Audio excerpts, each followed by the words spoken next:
For as wealth is power, so all power will infallibly draw wealth to itself, by some means or other, and when men are left no way of ascertaining their profits, but by their means of obtaining them, those means will be increased to infinity. Sir Edmund Burke. There's a story going on right now in North America that many are missing.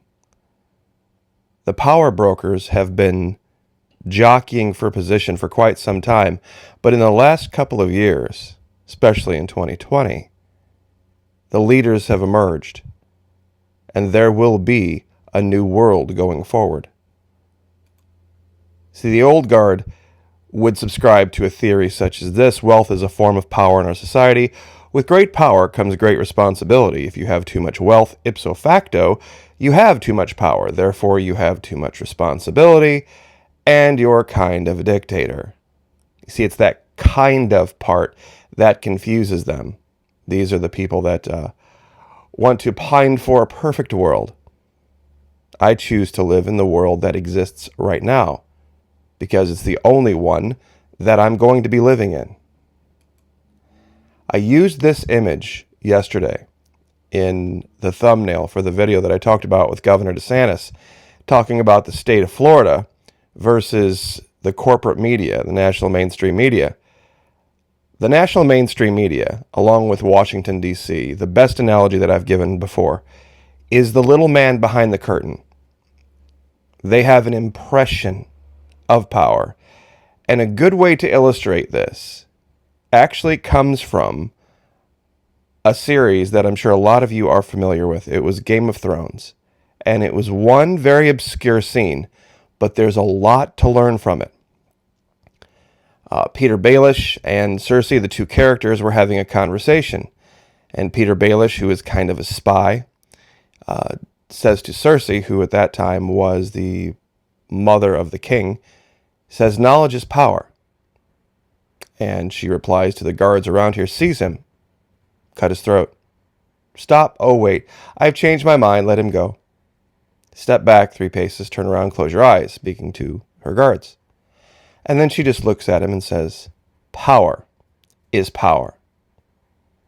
And the state of Florida is going to illuminate this idea very clearly for the world and the mainstream media very soon,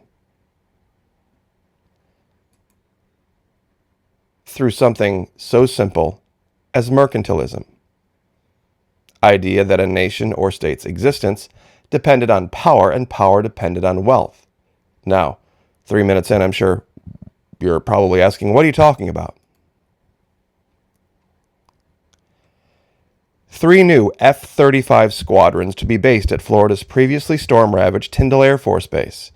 Adding 72 of the stealth fighters to its roster will complete a remarkable, albeit controversial, turnaround for the hurricane-hit base. See, many have said, aren't you afraid of HARP weather warfare and hurricanes? Like, you mean other than Michael and Irma and Matthew and all the others that have hit? It's going to be the base of the future. We've talked about Tyndall before in other contexts when we were talking about the 2 bright flashes that we saw over the United States that were uncovered by a channel called Dutchins. But the details of this, that's the key. And that's here at the Drive. Tyndall Air Force Base in Florida, which was devastated by Hurricane Michael in 2018, is formally set to become a critical hub in the U.S. Air Force's F-35A Joint Strike Fighter enterprise. The governor referenced this yesterday in his press conference. Receiving 3 new squadrons of stealth fighters in the coming years, plans, which first emerged just months after the storm ravaged the base, have been approved that will see 72 Lightning IIs get added to the base's 325th Fighter Wing beginning in 2023. Now, some are probably saying, well, still, what does that have to do with Florida or power? You see, it's the reason they're coming here. The reason Florida is going to be the most powerful state and, albeit in my mind, republic in North America is simply the fact that we can afford to operate them. And why can we afford to operate them? Because of decisions that were made in 2020 that were largely seen as incorrect or not right. But now they're coming back to haunt everyone else. And here is where the Air Force even admits this. The Air Force announced late yesterday that officials had formally chosen Tyndall to host the 3 F-35 squadrons. The advantages offered by the base, located on the Gulf of Mexico and the Florida Panhandle, include, quote, infrastructure capability, quality of life for airmen, and airspace. And I'll give you this link, and inside this link is a release link where you can read the entire statement from the U.S. Air Force. It just comes down to money. It's just that simple. Adding F-35 squadrons at Tyndall ensures airmen will continue to have a strategic advantage as the 325th Fighter Wing enhances fighter training and combat readiness.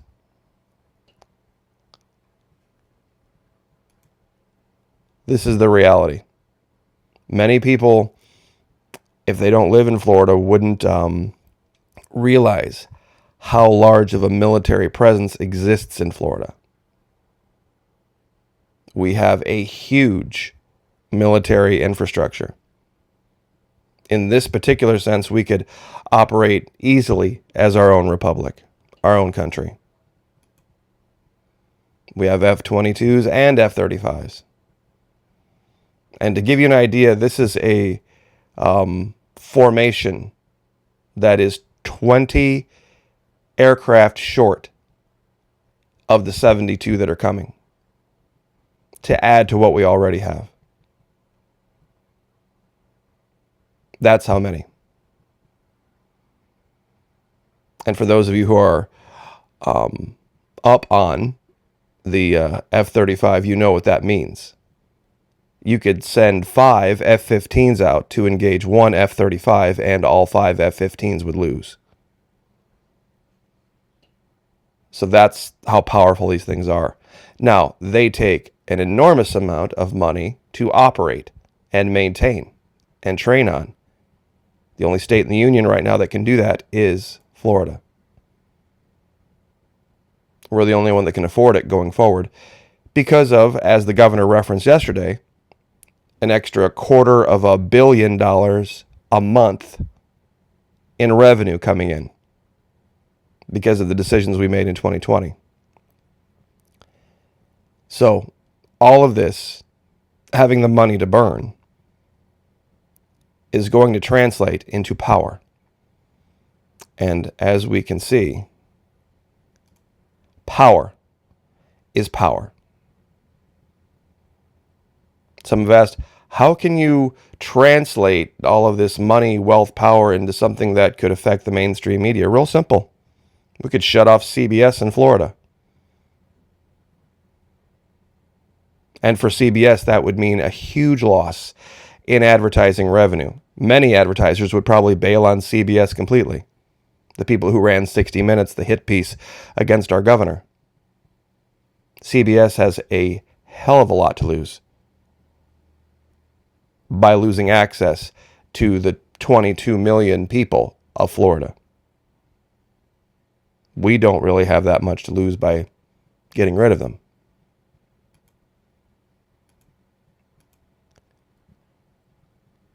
We also have a huge infrastructure of veterans and citizenry ready to defend our state. Now, here's where we're going to take a left turn. I'm sure a lot of you are looking at this and going, wait a minute, hold on.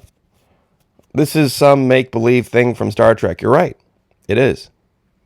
But it's illustrative of the mistake the left makes every time. This is how we beat them. Now, for those of you aware of Star Trek lore, this is a group called the Ferengi. Now, leftists created Star Trek. They tried to create a world as they see it, myopically. They made this particular race of space aliens very wealth-oriented, but they also made them minor characters and petty and small and not major players on the stage. They were more of a laughingstock. Well, in reality, what do we know to be true? The wealthiest control the most power. And once again, going back here, the family that Cersei Lannister was part of was the wealthiest in all of the lands. And that's how they translated their power. There was also another group called the Orions. And they were a little darker than the Ferengi.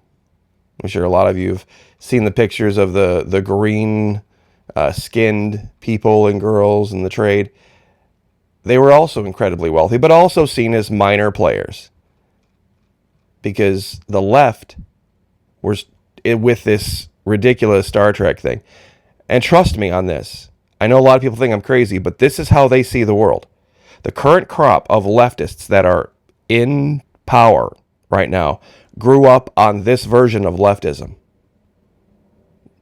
where wealth eventually just leads to you being a minor player and not having any power, and true virtue and virtue signaling and all this kind of stuff will give you power and make you a major player. It's just ridiculous. They create these make-believe worlds that bear no resemblance to reality. The planet Orion was once a highly advanced civilization. The culture reached the same heights that the United Federation of Planets enjoys today. The society then rotted from within with the rise of criminal cartels and their powerful influence, the need for narcotics, black market goods, and prostitution. Funny, narcotics, black market goods, prostitution are all hallmarks of leftism and leftist states. Coupled with the social acceptance of these things as the norm, helped combine to topple the government in an invisible coup. The Orion Syndicate took over the running of the planets and its satellite colonies as its own shadow empire, with the president and government of Orion as the legitimate public face of the syndicate. Now, funny story, Mitch McConnell just talked about this. Not the Orions in specific terms, but he just released a statement, and I'm sure many of you have seen it, where he talks about corporate America acting as some kind of a pseudo-government by getting involved in politics. Now, I just wanted to show this real quick, this map on the right, to show all of the National Guard units that we have. Here are all the military bases in Florida, just to back up my statement about the military being a huge presence in Florida. Our military. Nass, Pensacola, Whiting, Eglin, Tyndall, Nass, Jacksonville, Mayport, huge base, Nass, Key West, Homestead, Patrick, Cape Canaveral, MacDill. They just go on and on and on and on. Here's all the National Guard units. And I guess we're at 13 minutes. What's going on in our neighbors to the north with them saying pull out the Masters and MLB and Delta and Coke? To give some encouragement to our northern neighbors, yes, there's probably going to be some short-term pain with the leaving of these things. But trust me, other powers, other influences will step in their place. And if they ever say, we want to come back, you'll be in the driver's seat. And you'll be able to say, okay, for twice as much as last time. For those of you who haven't heard, they're talking about pulling the golf series, the Masters. This is Augusta, Georgia. You know, everybody knows the story about MLB and Delta and Coke and all this kind of stuff. It really boils down to this. It really does. Power is power. And how you get there, of course, is wealth. You can know all sorts of things, but unless you can apply it to enrich yourself somehow, and then use that to parlay that into more power, it's useless. Many incredibly knowledgeable people have died powerless and penniless and voiceless. I'm not going to be one of those people. I'm not one of those types that thinks the, world revolves around just money, but I do know the world we live in. And Florida is showing this right now. And it's funny when you take the restrictions away from people and you let them make their own best decisions for themselves. This is what results. It truly is what results. The tyrants that we see in other states, and I know I'm kind of going on here, but this is really important to illuminate. Tyrants like Governor Whitmer, like Gavin Newsom, Governor Evers in Wisconsin, Governor Wolf in Pennsylvania, they come to take power when the people are afraid. Because they say, wait, I'll do this and I'll do that and I'll do this. I'll protect you and all this kind of stuff. That's how you know leftists are in charge. They are the natural result. Tyrants are the natural result of a fearful population. Men like Governor DeSantis are the result of a population not operating in fear, not hiding under a rock. We want governors that will let us do our thing, for better or for worse. And in this case, it's been for better, greatly. So, anyway, I will leave it there. This is the reality. This is the truth of what's going on in Florida right now. Power is power. Like, share, subscribe.